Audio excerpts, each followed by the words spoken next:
और मैं हूं आपके साथ शुभेंदु सिंह। भारत में गाय को मां का दर्जा दिया जाता है और इसी के चलते पिछले कुछ सालों से गाय को राष्ट्रीय पशु का दर्जा देने की मांग और भी ज्यादा तेज हो गई। गायों की हालत को लेकर के हाईकोर्ट ने केंद्र सरकार को गाय को राष्ट्रीय पशु घोषित करने का सुझाव दिया है। हाईकोर्ट ने सुझाव दिया कि केंद्र सरकार संसद में बिल लाकर गायों को राष्ट्रीय पशु का दर्जा दे। हाईकोर्ट ने मामले में टिप्पणी करते हुए कहा कि जब गायों का कल्याण होगा तभी देश का कल्याण होगा। बुधवार को काउ स्लॉटर एक्ट के तहत गिरफ्तार एक शख्स की जमानत याचिका पर कोर्ट ने सुनवाई की और गाय की हत्या के आरोपी जावेद को जमानत देने से इनकार कर दिया। ऐसे में बड़ा सवाल गाय के मौलिक अधिकार के लिए सवाल उठ चुका है कि क्या अब यह बिल आएगा और क्या ऐसे में गायों के संरक्षण के लिए, उनके संवर्धन के लिए कोशिशें सरकारों के द्वारा भी की जाएंगी।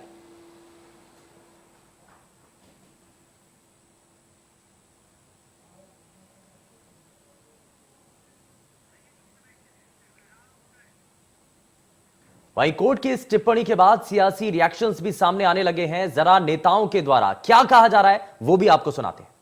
माननीय उच्च न्यायालय का सुझाव गौ माता को लेकर जो आया है, हम उसका स्वागत करते हैं और माननीय मुख्यमंत्री आदरणीय योगी आदित्यनाथ जी और देश के यशस्वी प्रधानमंत्री हम सब संकल्पित हैं।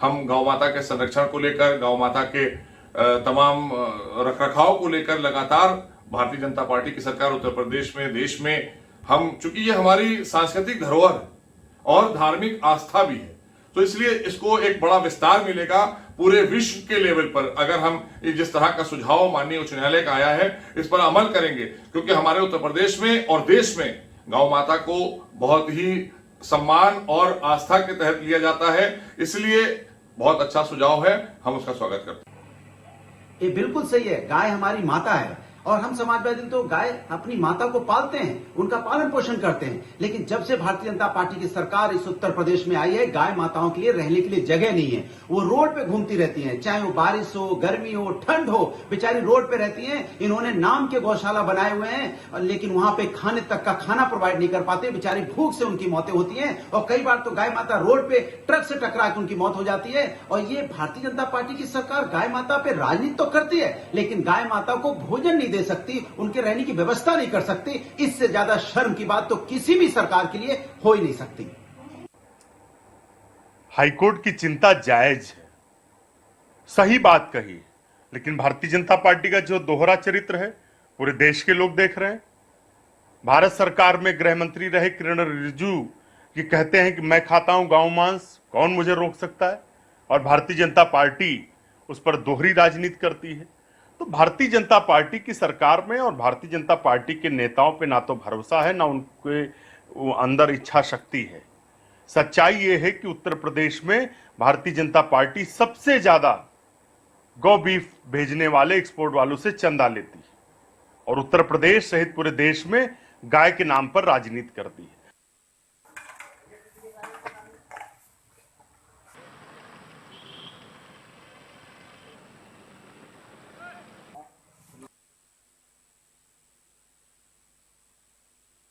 वो भी आपको जरा ग्राफिक्स के जरिए दिखाते हैं। मौलिक अधिकार केवल गौ संरक्षण को लेकर, दरअसल गाय बीमार और बूढ़ी होने पर भी उपयोगी है और ऐसे में हमारी संस्कृति से जुड़ी हुई है। हिंदू ही नहीं बल्कि मुसलमानों ने भी गाय को संस्कृति का हिस्सा माना है। तो अब ऐसे में ऐतराज किस बात का है? 5 मुस्लिम शासकों ने गायों के वध पर प्रतिबंध लगाया था। इस बात का अपनी टिप्पणी में भी उसको शामिल किया गया।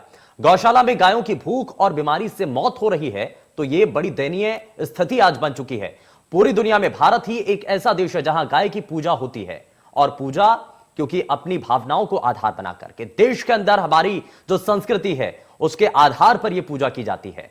और इसीलिए चाहे इसमें हिंदू हो, चाहे मुस्लिम हो, चाहे इस देश के अंदर रहने वाला कोई भी समाज हो, सभी गाय को पूजा करते हैं। और इसीलिए इससे पहले भी कहा गया कि भारत में जितने भी इससे पहले मुस्लिम शासक भी रहे, 5 ऐसे मुस्लिम शासक जिन्होंने गाय के वध पर प्रतिबंध लगा दिया था। तो यानी कि जब हर कोई चाहता है कि गाय का संवर्धन हो सके, संरक्षण हो सके, तो क्यों नहीं इसको लेकर के नीतियां बनानी चाहिए? क्यों नहीं इसको लेकर के अगर आरोप प्रत्यारोप होते हैं तो क्या इन सब से इतर सरकार के साथ मिलकर के या गायों के संरक्षण को लेकर के क्यों नहीं एक मुहिम चलाई जाए? इसको लेकर के फिलहाल हाईकोर्ट की तरफ से एक बड़ी बातें जो की गई हैं वो लगातार हम आपको ग्राफिक्स के जरिए दिखा रहे हैं। इसमें कई चीजें और भी शामिल की गई हैं। इसमें आप एक टिप्पणी यह भी की गई कि मांस खाना मौलिक अधिकार नहीं है, यानी कि अगर आप कोर्ट ने कहा कि गौमांस खाना किसी का मौलिक अधिकार नहीं है, सिर्फ जीभ के स्वाद के लिए जीवन का अधिकार छीना नहीं जा सकता है, तो यह बेहद तल्ख टिप्पणी भी यहां पर की गई है कि हम सिर्फ अपने स्वाद के लिए अगर किसी जीव की हत्या कर दें तो यह ठीक नहीं है, यह भी बताया गया। और हाईकोर्ट ने इस दौरान कई और चीजों को यहां पर साफ किया है और इस दौरान यह भी कहा है, उन लोगों के लिए भी यहां पर पॉइंट आउट करते हुए कहा गया कि जो सिर्फ फोटो सेशन करवाते हैं, जो सिर्फ फोटो खिंचवा करके अपने आप को गौ संरक्षक बताते हैं और गौ संवर्धन करने वाले ऐसे लोग जो सिर्फ फोटो खिंचवा करके वापस चलते बनते हैं, ऐसे लोगों से भी बचना होगा। असल मायने में गाय को बचाने के लिए सड़क पर यूं ही गाय आजकल घूमती हैं, तो क्यों नहीं उसको लेकर के कोई कदम उठाए जाते हैं।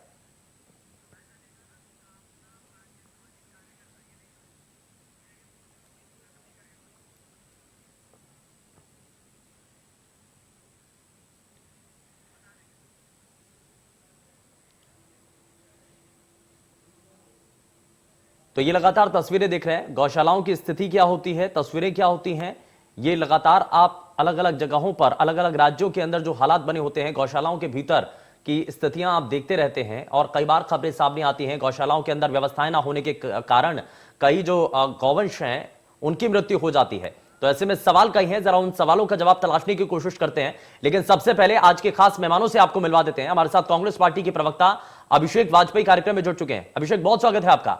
समाजवादी पार्टी से प्रवक्ता अभिषेक राय हमारे साथ कार्यक्रम में जुड़ चुके हैं। अभिषेक, बहुत स्वागत है। साथ ही एसपी से प्रवक्ता जैनेंद्र अर्कवंशी हमारे साथ कार्यक्रम में जुड़ चुके हैं। जैनेंद्र, बहुत स्वागत है। वरिष्ठ पत्रकार मनोज मिश्रा हमारे साथ कार्यक्रम में जुड़ चुके हैं। मनोज जी, बहुत स्वागत है आपका कार्यक्रम में। हिंदू महासभा से प्रवक्ता शिशिर चतुर्वेदी हमारे साथ कार्यक्रम में है। बहुत स्वागत है शिशिर जी। और भारतीय जनता पार्टी से प्रवक्ता आलोक वर्मा हमारे साथ कार्यक्रम में जुड़ चुके हैं। बहुत स्वागत है आलोक जी आपका। शुरुआत में आलोक जी आपसे ही करना चाह रहा हूं, आज सवाल कई उठ रहे हैं, विपक्षी खेमा भी आज सवाल ये उठा रहा है कि आज की सरकार जब अपने आप को गौ संवर्धन, गौ संरक्षण के लिए हितैषी बताती है, तो ऐसे में क्यों नहीं बड़े कदम उठाए जाते हैं?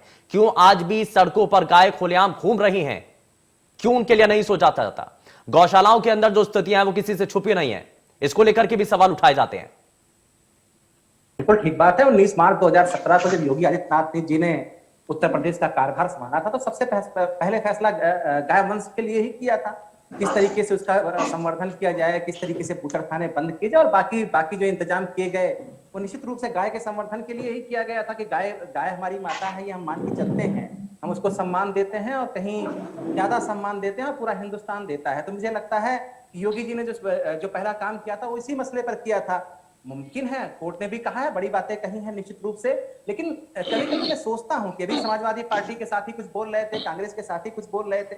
निश्चित रूप से उत्तर प्रदेश हिंदुस्तान में सबसे बड़ा सूबा है, कहीं कुछ अनियमितता भी होगी, इसमें कहीं कोई शक नहीं। कहीं शिकायतें भी आती हैं कि गाय कहीं खेतों में है, खेतें चर जाती हैं, कहीं कहीं किसान परेशान हो जाते हैं, निश्चित रूप से कुछ अनियमितता भी होगी, लेकिन उसको दूर करने का तरीका क्या है? दूर करने का तो तरीका तो यही है ना, विपक्ष का भी काम यही है कि कहीं अगर पूरी जो एक सरकार की मंशा है, सत्ता की जो मंशा है, अगर वो जमीन में कहीं दिख नहीं रही है तो विपक्ष उस पर आईना भी दिखाता है। तो मुझे लगता है आईना दिखाने वाला काम ज्यादा इंपॉर्टेंट है। लेकिन आलोक वर्मा जी, इसीलिए विपक्ष आईना दिखा रहा है, वंश आगे बढ़ना चाहिए। आलोक वर्मा जी, इसीलिए विपक्ष आईना दिखा रहा है और इसलिए बार बार ये सवाल पूछ रहा है कि अगर आप संवर्धन संरक्षण के लिए बात करते हैं तो कोर्ट की टिप्पणी और साथ ही साथ आज की जो असल तस्वीर है, सड़कों पर आप निकलिए, देखिए आप सड़कों पर कितनी गाय आपको ऐसे ही घूमती हुई नजर आती हैं। गौशालाओं के अंदर स्थिति क्या है? कितनी गाय जो गौशालाओं के अंदर आप कहते हैं कि उनको रखा जा रहा है, वहां तो और ज्यादा बुरे हालात नजर आते हैं। नहीं, देखिए, इक्का दुक्का अनियमितताएं अगर कहीं दिखाई पड़ती हैं तो पूरे उत्तर प्रदेश की अनियमितता नहीं है। बहुत कुछ हमने किया है और खासतौर से गोवंश के लिए किया है। अभी हाल में जो उत्तर प्रदेश में बजट पास हुआ, वो भी चिंता इसी बात की थी कि गोवंश हमारा जो है बचा रहना चाहिए। और लगातार जो जिस तरीके की किसानों से जो शिकायतें आ रही थी, जहां पे दिक्कत आ रही थी, गाय पालने की भी बात भी हमने कही है कि गाय अगर किसान खुद पालते हैं तो उनको हम कुछ पैसे देने की भी बात करते हैं और पैसे कुछ देते भी हैं। लेकिन एक सामाजिक क्रांति इसमें होनी चाहिए। केवल सरकार ने घोषणा कर दी है, सरकार की मंशा भी है, लेकिन जमीन पर कितने नतीजे सामने आ रहे हैं? अभिषेक वाजपेयी, मैं ठीक है, मैं आलोक वर्मा जी आपके पास वापस लौटूंगा। अभिषेक वाजपेयी, क्या आपको नजर आता है सरकार जिस मंशा के साथ आगे बढ़ रही है, सरकार कह रही है हमारी मंशा तो ठीक है, लेकिन ग्राउंड जीरो पर काम हो रहा है क्या? देखिए, सबसे बड़ी चीज की हमारे भारतीय जनता पार्टी के प्रवक्ता बड़ी बड़ी बातें तो कर रहे हैं। आपको ध्यान होगा कि तकरीबन 8 से 9 महीने पहले, तकरीबन जनवरी या दिसंबर या जनवरी में, मैंने कई सारे चैनलों को कुछ फुटेज भेजी थी, कुछ वीडियोस भेजे थे, जिसमें मैंने मोहनलालगंज से लेकर के बुंदेलखंड तक के कई सारे जहां पे गौशालाएं बनी हुई थी, वहां पे मैंने उजागर किया हुआ था कि कैसे जो हमारी वृद्ध गाय जिनकी मृत्यु हो जाती है, वो कैसे आसपास के एरिया में पड़ी हुई थी और उनको उठाने वाला कोई नहीं था, कुत्ते उनको नोच करके खा रहे थे। इसकी जिम्मेदारी किसकी आती है?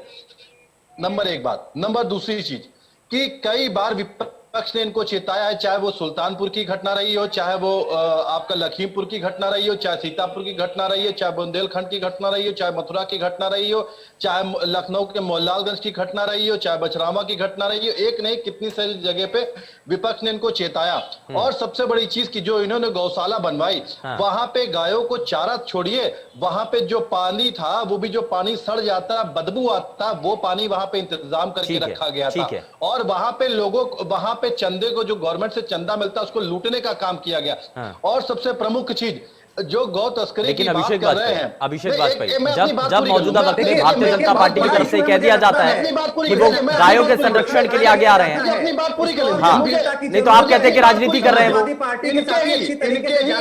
इनके ही अपने लोग गौ तस्करी में शामिल होते हैं, इनके ही अपने लोग गौ तस्करी में शामिल होते हैं। भारतीय जनता पार्टी के युवा मोर्चा के महामंत्री किस तरीके से आपके शासनकाल में युवा मोर्चा के महामंत्री कौन है बताइए ना? कैसे गौ तस्करी में उनको पकड़ा गया, कैसे उनके ऊपर मुकदमा दर्ज हुआ, आज तक क्यों नहीं पकड़ा गया? नहीं, गौ तस्करी को लेकर के ठीक है, मैं थोड़ा सा आगे बढ़ रहा हूँ, अभिषेक राय, ठीक है, अभिषेक वाजपेयी, ठीक है, अभिषेक वाजपेयी, ठीक है, ठीक है, पूरा करने का काम करते हैं, लेकिन एक बड़ा काम ये होना चाहिए, कांग्रेस शासित राज्यों के अंदर भी ये दर्जा दे दीजिए।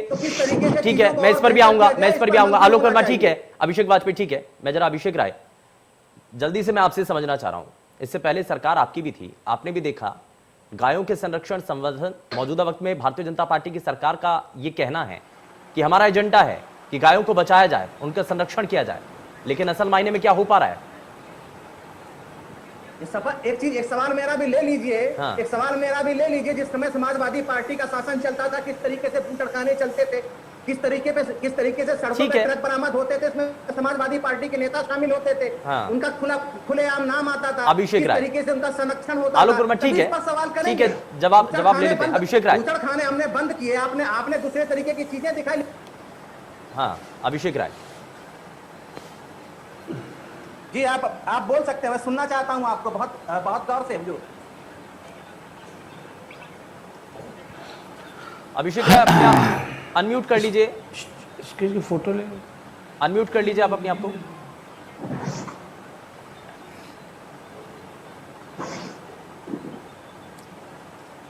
चलिए मैं थोड़ा सा आगे बढ़ता हूं। अभिषेक राय, अपने आप को अनम्यूट कर लीजिए, उसके बाद मैं वापस लौटूंगा आपके पास। जैनेंद्र अर्कवंशी, सियासत तो हो रही है, हर राजनीतिक दल ये कह रहा है कि हम गायों के संरक्षण संवर्धन के लिए आगे बढ़ना चाहते हैं, हम उनको केंद्र में रखना चाहते हैं, लेकिन जब गौ हत्या को लेकर के, गौ तस्करी को लेकर के सवाल उठते हैं, अगर कोई एक तबका आगे आकर के गायों के बचाने के लिए काम करता है, तो आप कहते हैं कि ये धार्मिक उन्माद हो रहा है। जैनेंद्र,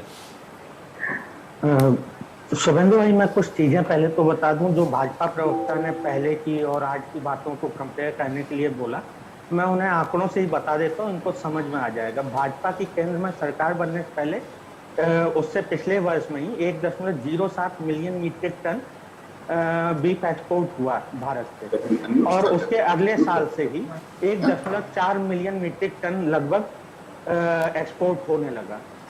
भाजपा की सरकार आने के बाद से ही विश्व में भारत दूसरे नंबर का बीफ एक्सपोर्टर है। 1.4 मिलियन मीट्रिक टन एक्सपोर्ट करता है। दूसरी चीज बताना चाहूंगा कि अगर आप राष्ट्रीय पशु घोषित भी कर देते हैं तो उनका क्या होगा, जहां गोवा में बोला जाता है कि हम अच्छा मांस देंगे, उनका क्या होगा जो मेघालय में बोलते हैं कि ज्यादा से ज्यादा बीफ खाओ, उनका क्या होगा कि केरल में जो कहते हैं कि हम बीफ की सप्लाई अच्छी करेंगे, उनका क्या होगा जो तमिलनाडु में भाजपा, मतलब मैं ये जो सारी चीजें बता रहा हूँ ये सारे भाजपा के लोगों के ही बयान हैं। और तमिलनाडु में भी कहते हैं हम अच्छा बीफ देंगे। जबकि 2014 में लोकसभा इलेक्शन से पहले जो भाजपा का चंदा आया था, एक जगह से, महाराष्ट्र की एक कंपनी है बीफ एक्सपोर्ट करती है, वहां से 50 लाख रुपए का चंदा आया था। तो उसके अगले साल भी आया होगा, जो हमें नहीं पता है, क्योंकि उस साल उन्होंने दिया होगा तो आया वो नाम। तो ऐसे इसमें हाँ, मैं एक और चीज जोड़ दूं, पश्चिमी उत्तर प्रदेश के बहुत बड़े हिंदूवादी नेता संगीत सोम अपने आप को बताते हैं, उनका नाम भी ऐसे ही एक अखबार में भी, एक ने मैं नहीं, कई में रिपोर्ट में आया कि उनका नाम जुड़ा हुआ है एज ए ऑनर एक बीफ एक्सपोर्ट कंपनी से। तो मैं जानना चाहता हूं कि मतलब बीफ मतलब जो एक्सपोर्ट कर रहे हैं या उससे जुड़े हुए हैं, उनका क्या होगा। दूसरी चीज मैं बताना चाहूंगा कि हमारे हिंदू धर्म ग्रंथों में जो गाय का उपयोग बताया गया है वो देसी गाय का बताया गया है। देसी गाय की भारत में 28 नस्लें होती हैं और ये इस वजह से बताया गया है कि देसी गाय में एक खास तरह का प्रोटीन एसिड होता है A2 करके, कैरोटीन नाम का, उसमें एक 67वें नंबर पर एसिड होता है। उसकी वजह से उसको बोला जाता है कि इसका दूध बच्चों के लिए सर्वोत्तम है, और बच्चों के लिए सर्वोत्तम है इसी वजह से गाय को माँ का दर्जा भी प्राप्त है। और यहाँ पे मैं जोड़ना चाहूंगा कि जो विदेशी नस्ल की गाय हैं वो आजकल किडनी और लीवर की समस्या के लिए प्रॉब्लम उत्पन्न कर रही हैं, ऐसी भी खबरें आई हैं। दूसरी एक और चीज जोड़ देता हूं कि जो भी मतलब अगर जैसे गाय हमारा राष्ट्रीय, बाघ हमारा राष्ट्रीय पशु है, अभी तक बाघों की संख्या तो घट रही है, तो क्या गाय को राष्ट्रीय पशु बनाने से गाय की संख्या बढ़ जाएगी? ठीक है, मैं इस पर जरा जल्दी से जवाब ले लेता हूं, उसके बाद मैं ठीक है आलोक वर्मा जी जरा जल्दी से रिएक्शन दीजिए, उसके बाद मैं बाकी मेहमानों के पास आऊंगा। आलोक जी, देखिए बहुत शानदार सवाल इन्होंने किया कि गाय की क्या महत्व, गाय की क्या महत्ता है, लेकिन कोर्ट ने भी एक बहुत फैसले में शानदार जो बात कही है उसका जिक्र भी आपने किया है कि स्वाद का अधिकार जीवन के अधिकार से कहीं ज्यादा मायने नहीं रखता है। तो जाहिर सी बात है, शैलेश जी के जवाब का जो सवाल उन्होंने किया उसका जवाब भी यही है। बहुत सारे लोग बीफ खाते होंगे, हो सकता है उनको पसंद आता होगा, मुझे ये कहना नहीं है। उसमें बहुत सारे हिंदू भी होंगे, मुस्लिम भी नहीं, होंगे, सवाल आलोक वर्मा जी सवाल ये है कि अगर आपकी विचारधारा है गायों के संरक्षण को लेकर के, तो सिर्फ दिल्ली के अंदर बदल जाएगी और असम में और गोवा में जाकर के अलग हो जाएगी। जो गौ तस्करी करते हैं, जो बूचर खाने चलाते हैं, वो भी आपके लोग हैं। उन पे पहले अंकुश लगाइए, तब बाकी लोगों की हम बात कीजिए। अंकुश लगा रहे हैं, हमने तो उत्तर प्रदेश से पूरा बूचड़ खाना खत्म कर दिया, हम तो सब पर अंकुश गोवा में भी अंकुश लगाएंगे, लगा रहे हैं, गोवा में भी गोवा में अंकुश लगाएंगे सर, असम में अंकुश लगाएंगे आप, वहां पर भी यही स्ट्रैटेजी रहेगी।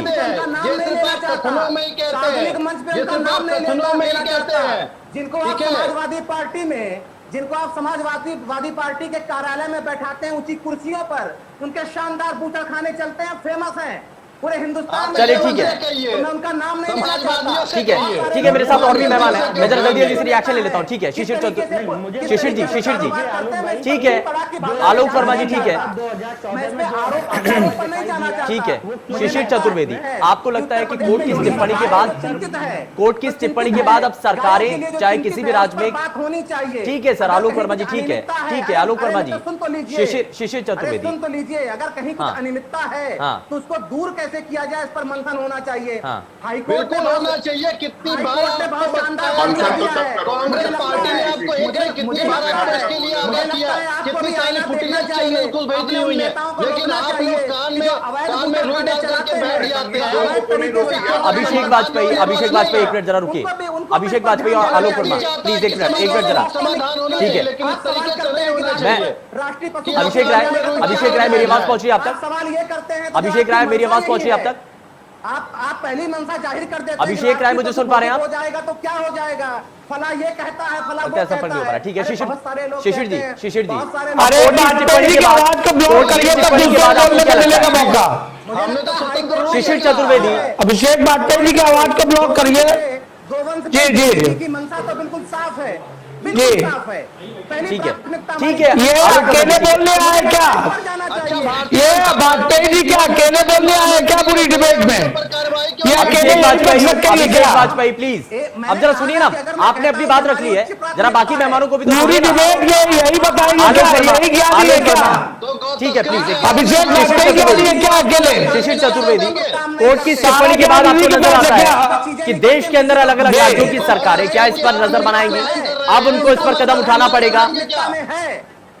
अगर मैं कह रहा हूं कि भारतीय जनता पार्टी शेखर कुमार यादव जी जो चीफ जस्टिस है उनके द्वारा दिया गया ये महत्वपूर्ण कदम, ये फैसला, ये आवाज बहुसंख्यकों को सुखदायिनी के रूप में इसको माना जा सकता है। और आप अगर कोई बात कहते हैं तो उसको हम महत्वपूर्ण इंडिया देखते भी न्यूज हैं, चैनल को उसको मैं पूरी धन्यवाद करने की देना कोशिश चाहता हूं कि आपने कम से कम डिबेट तक की चर्चा रखी। अभिषेक वाजपेयी, अभिषेक वाजपेयी, अभिषेक वाजपेयी, आपने अपनी बात रखी है, जरा बाकी मेहमानों को भी सुनिए, आप बाकी मेहमानों को भी सुनिए प्लीज। आलोक वर्मा, डिबेट इस तरीके से, सर सुनिए, अगर इसी तरीके से करेंगे तो मुझे मजबूरन आपकी आवाज को गिराना पड़ेगा।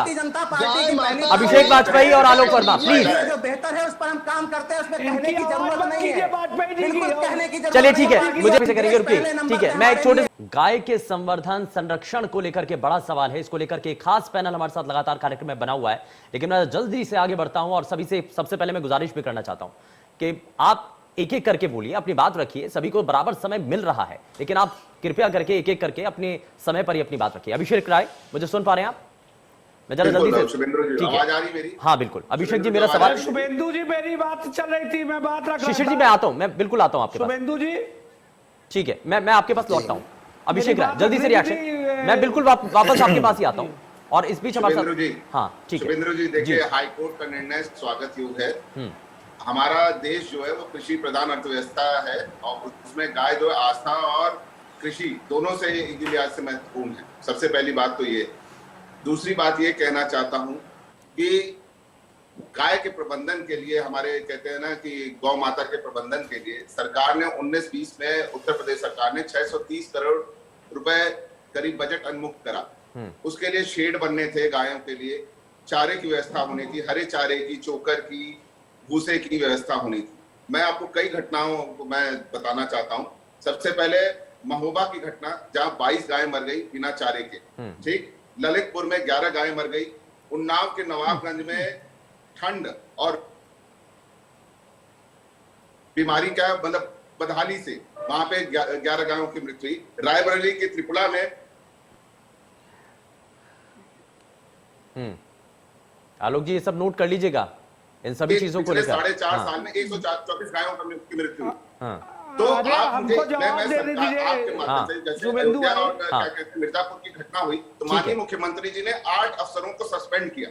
लेकिन अभिषेक क्या राय, सस्पेंड करने से- अभिषेक राय, मैं अभिषेक मैं राय, वही मेरा भाजपा सवाल ये है के सर ये बात कि पूछना ये जो चाहता हूं। बिल्कुल आपने जायज सवाल उठाया है, आपने आज की तस्वीर सामने रखी है, सरकार से सवाल पूछ रहे हैं कि क्यों नहीं एक्शन हो रहे हैं, लेकिन सर मेरा सवाल आपसे भी है कि क्या ये बदलाव अभी हुआ है? क्या 2017 के बाद चीजें बदलनी शुरू हुई हैं? इससे पहले तक गायों के संरक्षण संवर्धन के लिए सब कुछ ठीक था। सरकार ने कामधेनु योजना शुरू करी थी, हाँ। अमूल प्लांट लगाए थे। आज क्या स्थिति है कामधेनु योजना की? आज क्या स्थिति है अमूल प्लांट की? आपने कितने अमूल प्लांट लगवा दिए? डेयरी उद्योग है, कृषि के लिए एक उद्योग है, आप ठीक है, किसानों के लिए नहीं। ठीक है, मैं इस पर जवाब लेता हूं, मैं इस पर जवाब लूंगा, लेकिन इस बीच हमारे साथ कामना पांडे सामाजिक कार्यकर्ता भी कार्यक्रम में जुड़ चुके हैं। कामना जी बहुत स्वागत है आपका, लेकिन इसमें मैं शुरुआत जरा शिशिर जी आपसे करना चाह रहा हूं। आपको लगता है सरकारें बदलती हैं और गायों के संरक्षण संवर्धन के लिए कुछ बदलाव नजर आता है? देखिए सबसे पहले तो मैं शेखर कुमार यादव जी जो जस्टिस हैं उनको धन्यवाद देना चाहता हूं कि उन्होंने पूरे देश की बहुसंख्यकों की भावनाओं का सम्मान किया है और बहुत अच्छा उन्होंने दिशा निर्देशन दिया है, सरकार को एक तरीके से आदेशित किया है कि राष्ट्रीय पशु घोषित किया जाए।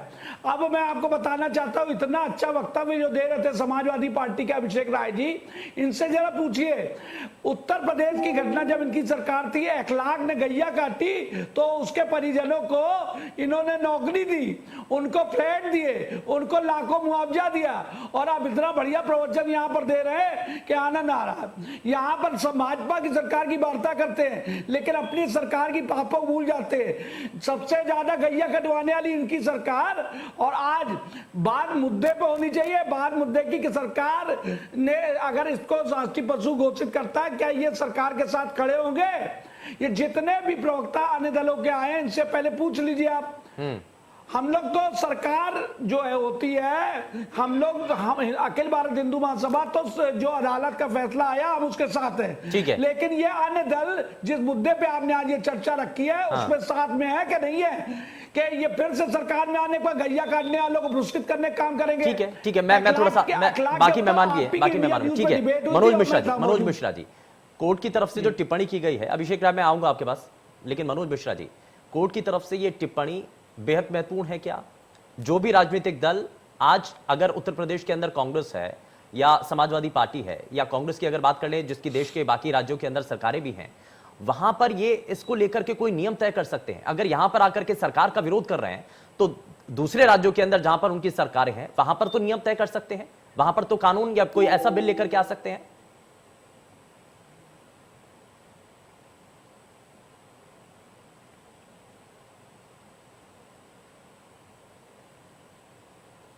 मनोज जी अपने आप को अनम्यूट कर लीजिए। मैंने कहा शुभेंदु जी आवाज आ रही है आपको? जी बिल्कुल बिल्कुल।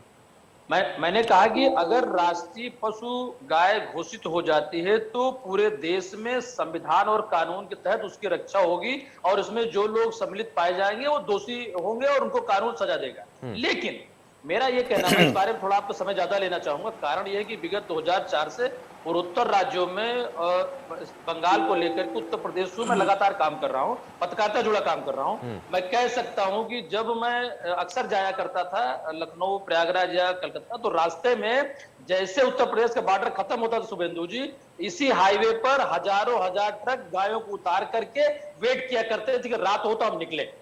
और ये बिल्कुल नहीं भूला है कि त्रिपुरा के रास्ते, बंगाल के रास्ते, अगरतला के रास्ते बांग्लादेश को सप्लाई हुआ करती थी, ये कोई संशय नहीं है। लेकिन नीतियां बदल क्यों जाती हैं? जो सरकारें, जो लोग अगर आज उत्तर प्रदेश, हम हिंदी भाषी की बात कर लें, इन बातों पर चर्चा करते हैं, वो पूर्वोत्तर राज्यों को भूल जाते हैं।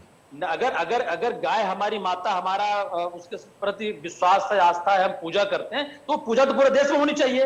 उसमें कोई व्यक्ति विशेष, धर्म विशेष, जात विशेष और राज्य विशेष की बात नहीं होनी चाहिए। रही बात योगी जी की सरकार आने के बाद जिस तरीके से एक प्रयास किया गया कि देखिए उसके पीछे शुभेंदु जी कारण है, जब गाय हो या कोई भी पशु दूध देने लायक नहीं बचता, किसानों की प्रति व्यक्ति आय ऐसी नहीं होती है कि वो रख कर उनको खिला सके।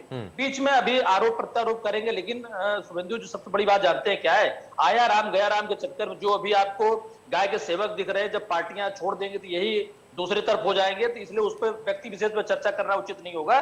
बात हम कर ले नियम कानून की और संविधान की, या किस चीज को कैसे किया जाए। बिल्कुल ठीक बात, अभी जो सज्जन बोल रहे थे, बुंदेलखंड में हमने भी देखा कि रोड एक्सीडेंट से लेकर के और जो एजुकेशन पार्ट में कमियां हैं, आलोक जी बताना चाहूंगा, आपने बजट भी दिया, आपने कोशिश भी की, सराहनीय काम रहा, लेकिन ग्राम प्रधान सचिव से लेकर के बीडीओ और सीडीओ स्तर पर इतनी खामियां रही कि जो गायें छूटा घूमा करती थी वो सुरक्षित थी, बल्कि बाड़े में आकर के उनका बड़ा नुकसान हुआ, बड़ा मुश्किल हो गया। संरक्षण के लिए उनको अगर गौशाला में लेकर के आया गया तो वहां पर तो और उनकी स्थिति खराब हो गई, जिसके लिए आपने तैयारियां की, आपने इतना बजट अलॉट किया, पैसा आप दे रहे हैं, लेकिन ये सब तो बेकार हो गया। लेकिन ठीक है, मैं मुस्लिम स्कॉलर हमारे साथ कार्यक्रम में बने हुए हैं, मैं जरा जल्दी से उनसे भी रिएक्शन लेना चाहता हूं। मुजम्मिल नदवी, कोर्ट की तरफ से टिप्पणी की गई है, आपको कोई आपत्ति है?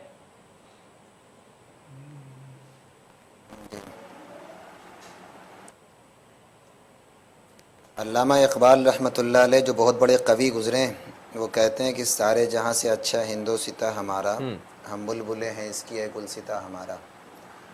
और वो कहते हैं कि मज़हब नहीं सिखाता आपस में बैर रखना, हिंदी है वतन है हिंदोसिता हमारा। हमारा मुल्क बहुत ही खूबसूरत मुल्क है, यहाँ पर हर तरह के लोग रहते हैं, हिंदू, मुस्लिम, सिख, ईसाई, और हर एक की आस्था का सम्मान है। और इलाहाबाद हाई कोर्ट ने जो टिप्पणी की है, केंद्र सरकार को जो सलाह दी है, बहुत अच्छी सलाह है, मैं उसका सम्मान करता हूँ। इसके ऊपर जल्द ही फैसला आना चाहिए। नॉनवेज खाना कोई मौलिक अधिकार नहीं है, यानी कि आप अपने स्वाद के लिए किसी जीव की हत्या कर दें, ये आपका अधिकार नहीं है। इस टिप्पणी को लेकर के भी कुछ कहना चाहेंगे?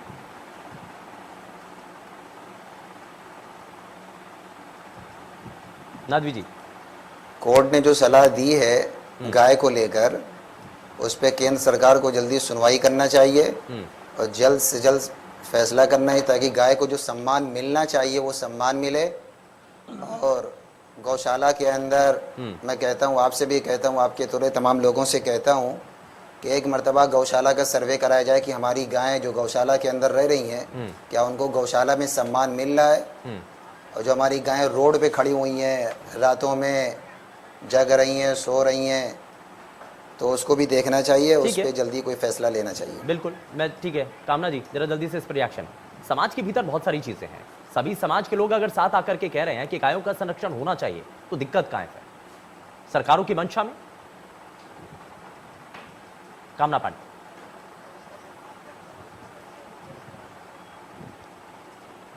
जैनेंद्र मैं आता हूं आपके पास। कामना अनम्यूट कर लीजिए अपने आप को। जी, दिक्कत इस चीज में है कि यहाँ पर और बाकी जगह पर भी राजनीति हो रही है, पशु का कल्याण नहीं देखा जा रहा है। मैं तब से सबकी टिप्पणियां सुन रही हूँ, सिर्फ मुझे एक मुद्दे का सवाल सुनाई दिया कि क्या यहाँ जितने हैं सब समर्थन करते हैं अगर सरकार इस बिल को लेके आएगी, तो क्या सारी पार्टियां इस चीज पर समर्थन करेंगी? नंबर 1। नंबर 2, हम बात कर रहे हैं कि आपको सड़कों पर और आपको गौशाला के अंदर दिखता है, और आजकल यूपी में बहुत सारी गायें हो गई हैं। क्यों हो गई हैं, इस चीज़ पर भी थोड़ा सा ध्यान देने की ज़रूरत है। बॉर्डर पार करके बाकी जगह पर आपको अगर कम दिख रही हैं, इसका ये मतलब नहीं है कि यहाँ ज़्यादा पैदा होती हैं, सिर्फ इसका ये मतलब है कि अब कम कट रही हैं। इसका ये भी मतलब है कि इससे पहले चाहे जो भी सरकारें रही हों, गायें ज़्यादा कट रही थी। ये तथ्य एकदम सत्य है। अगर उनको किसी भी चीजों को लेकिन एक आंकड़ा पेश कर दिया जाता है जगह पर, अगर आप स्लॉटर हाउस में अब पहले के मुकाबले ज्यादा गायों को काटा जा रहा है, ये आंकड़े के आधार पर कह दिया जाता है। जी, आंकड़े के आधार पर यह कह दिया जाता है कि स्लॉटर हाउस में पहले के ज्यादा गायों को काटा जा रहा है। नहीं, मेरे हिसाब से तो पहले से कुछ कम काटा जा रहा है, लेकिन आप ये भी ध्यान रखें कि पॉपुलेशन हमेशा इंक्रीजिंग होती है। पिछले साल की बनिस्बत इस साल ज्यादा होंगी, क्योंकि दूध और दही की डिमांड कहीं कम करने के लिए कोई सरकार काम नहीं कर रही है। जो मूलभूत कारण है गायों का सड़क पर होने का और गायों की दुर्दशा का। ठीक है, मैंने किसी से सुना कि अमूल की फैक्ट्रियां खोलना किसी हिसाब से गायों का कल्याण है। किस हिसाब से गायों का कल्याण है? वहां पर जो बछड़े पैदा होते हैं उसकी अमूल कंपनी क्या करती है? इस बात का भी कोई मुझे जवाब देगा कि क्या उन्होंने बछड़ों को रखने का कोई प्रावधान रखा है? ठीक है, सारे के सारे तो कटते हैं ना। तो किस हिसाब से ये अमूल की डेयरियां खोलना, किस हिसाब से गाय का कल्याण है? ठीक है जैनेंद्र, ठीक है कामना जी, ठीक है, ये बड़ा सवाल है। लेकिन जैनेंद्र, मेरा सवाल आपसे ये है कि अगर सदन के भीतर कोई ऐसा बिल आता है, तो क्या इसमें अलग अलग राजनीतिक दलों की सहमति होगी, साथ खड़े होंगे क्या? जी, कम से कम मेरा दल साथ खड़ा होगा। और मेरे दल की ये सोच है कि जो अभी गौशालाएं हैं, जहाँ पर भी हमारे उत्तर प्रदेश में, मैं उत्तर प्रदेश की अभी बात कर रहा हूँ, तो उत्तर प्रदेश में गौशालाओं की स्थिति हमने देखी है, लेकिन गौशालाओं को मिलने वाला जो पैसा है वो बहुत ज्यादा है, और गायों के नाम पर दिया जाने वाला पैसा बहुत कम है।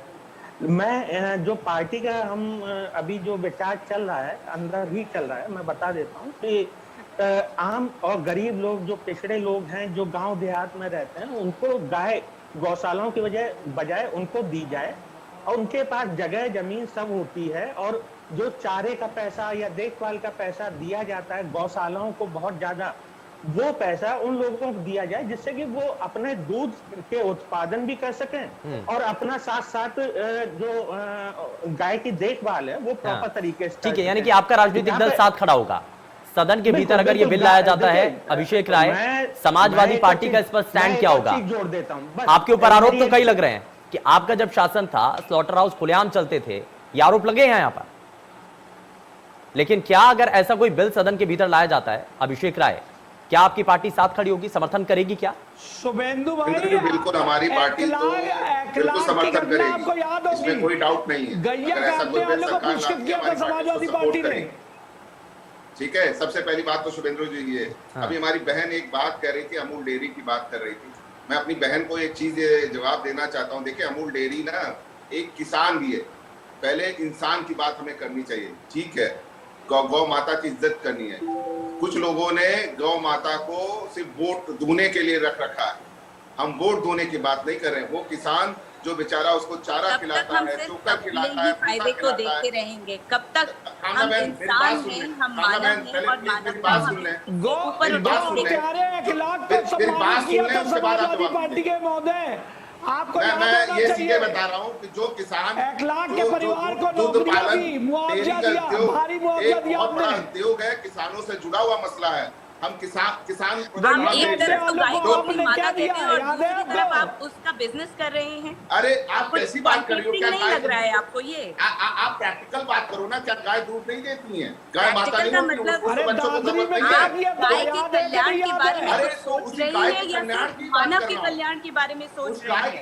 तो फिर गाय की कटनी पे भी कोई नहीं होना चाहिए। मानव का कल्याण व्यवस्था नहीं हो रही है, नौकरियां दी आपने, वजह से तो मर रही है हमारी गाय। आपके पास से छुपा हुआ नहीं है सब, खुले छूट रखे हैं ना, उनको चारा मिल रहा है। ठीक है, भूख से वो मर रही है। चलिए ठीक है, ठीक है। आलोक वर्मा, मुझे ये बताएं, आपकी अलग अलग राजनीतिक दलों के जो प्रवक्ता हमारे साथ जुड़े हुए हैं कार्यक्रम में, मैंने सवाल सभी से पूछा है, अगर सदन के भीतर ऐसा कोई बिल लाया जाता है तो क्या उनका समर्थन होगा? तो उन्होंने कहा हाँ। तो इसमें अब देरी किस बात की है? सरकार अगर इस पर स्टैंड लेना चाहती है तो कदम उठाए ना। बीफ एक्सपोर्ट से जुड़े हुए हैं। आलोक वर्मा, बताइए कि क्या प्रधानमंत्री के दोस्त अब भी बीफ एक्सपोर्ट से जुड़े हुए हैं? मुझे बताइए। उन्होंने ठीक है जनेंद्र, एक मिनट, एक इंटरव्यू में स्वयं बोला है। आलोक वर्मा, मित्र, आपकी बदकिस्मती है। अरे जगदेव जी, आपका दल समर्थन करेगा सदन में कि नहीं करेगा?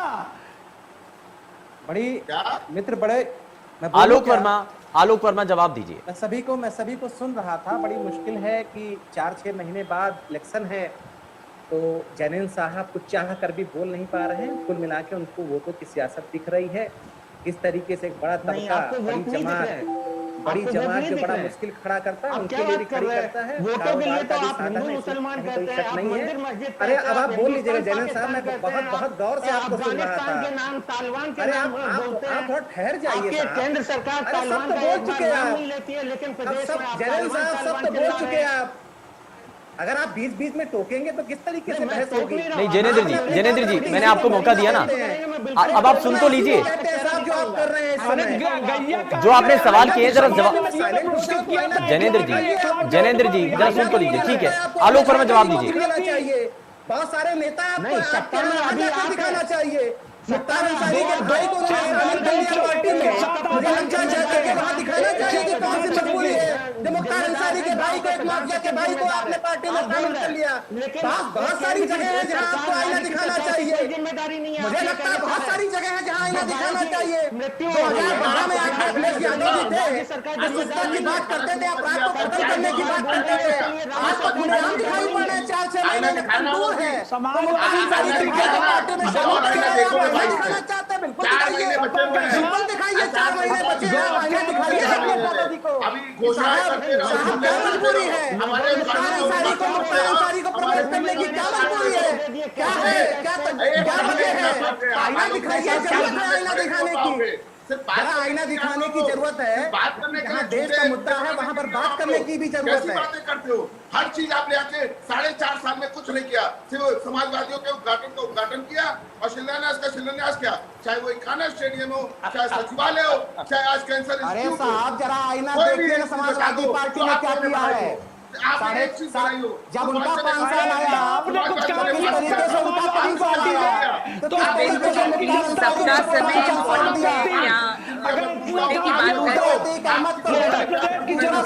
चलिए ठीक है, मैं थोड़ा सा आगे बढ़ता हूँ, एक मिनट। ठीक है, अभिषेक राय जी, अभिषेक राय, आलोक वर्मा, ठीक है सर, ठीक है। मैं थोड़ा सा आगे बढ़ता हूँ। मनोज जी को मैं जरा चर्चा में शामिल कर रहा हूँ। मनोज जी इसमें उपाय क्या होना चाहिए? ठीक है, इसमें ठीक है सर, ठीक है। मनोज मिश्रा जी, अब इसमें उपाय क्या होना चाहिए? क्या इसमें करना चाहिए? सरकार को सदन में बिल लाना चाहिए? आलोक वर्मा, जनेंद्र प्लीज, अभिषेक राय। सर आप कितने उसमें भाई जरा चिंता कीजिए, बहुत सारे आईनों में चेहरा देखेंगे करके पहले अभिषेक राय और जनेंद्र प्लीज, जनेंद्र ये रनिंग कमेंट्री प्लीज। ये मैं सभी प्रवक्ताओं से मेरा अनुरोध है कि प्लीज अगर कोई बोल रहा होता है जिसका टर्न है, प्लीज उसको सुन तो लीजिए ना। आपने अपनी बात कर ली है, लेकिन बाकियों को भी तो सुनिए ना। आप सिर्फ अपनी बात कर रहे हैं, लेकिन बाकियों को सुनना भी तो जरूरी है ना। अगर आपने सवाल कर लिया है तो सवाल का जरा जवाब तो ले लीजिए ना, सुन तो लीजिए पहले जरा। ये एक पैटर्न होता है और आपको प्रदेश और देश की जनता सुन रही है सर। अगर इसी तरीके से आप बीच बीच में बोलेंगे, बाकियों को बोलने नहीं देंगे, तो ये थोड़ी तरीका है। ठीक है मनोज जी, अब इसमें होना क्या चाहिए? सरकार को इस पर तुरंत कदम उठाना चाहिए, इसको लेकर के बिल लेकर के आना चाहिए, और बाकी जो राजनीतिक दल के प्रवक्ता यहां पर बैठे हैं कह रहे हैं कि हम साथ देंगे, वहां पर उनका आईना भी पूरी तरीके से साफ होगा और सरकार की मंशा भी साफ होगी, जो कि अपने आप को कहती है कि गौ संरक्षण करना है। मुझे लगता है शुभेंदु जी, गौ संरक्षण का बिल आना चाहिए और लोग इसका स्वागत करें। कौन विरोध करे, कौन नहीं विरोध करे, ये हम लोग सदन में देखेंगे। लेकिन एक बात कहना चाहेंगे आपसे, ये जो गौ वंश आपको दिखते हैं, आए कहां से? ये नहीं दिखा करते। 2017 से पहले कोई भी ऐसा सलाटा राउत पूरे प्रदेश में नहीं था जो खुला नहीं था, खुली छूट थी। और इस बात में मैं नहीं करना चाह रहा था, लेकिन चूंकि बात करनी पड़ी। अंततः 2017 के बाद देखिए, जो गौ पालक थे उनकी मजबूरी कई तरीके से होती है। जब गाय दूध देना छोड़ देती, उनके काम की नहीं होती, वो छोड़ देते हैं। लेकिन सरकार ने एक व्यवस्था थी, व्यवस्था में कमियां हैं। आलोक जी सारी बातें आप करिए, एक बार व्यवस्था को सुधारिए। व्यवस्था जो लागू होती है वो कैसे एग्जीक्यूट हो और गोवंश को कैसे खाना रहना पानी मिले। यानी कि सरकार की कुछ हद तक मंशा इसमें बेहतर होने की जरूरत है। कुछ कमियां जरूर है सिस्टम के अंदर, उनको सुधारने की जरूरत है। बहुत शुक्रिया सभी खास मेहमान हमारे साथ कार्यक्रम में जुड़े, इस चर्चा में शामिल हुए, आपने अपने कीमती समय दिया है। लेकिन सवाल यही है कि गौ संरक्षण कैसे किया जाए? कोर्ट की टिप्पणी के बाद क्या देश के अलग अलग राज्यों के अंदर इन चीजों को सुधारने की दिशा में कदम उठाए जाएंगे? पेशकश में फिलहाल बस इतना ही। नमस्कार।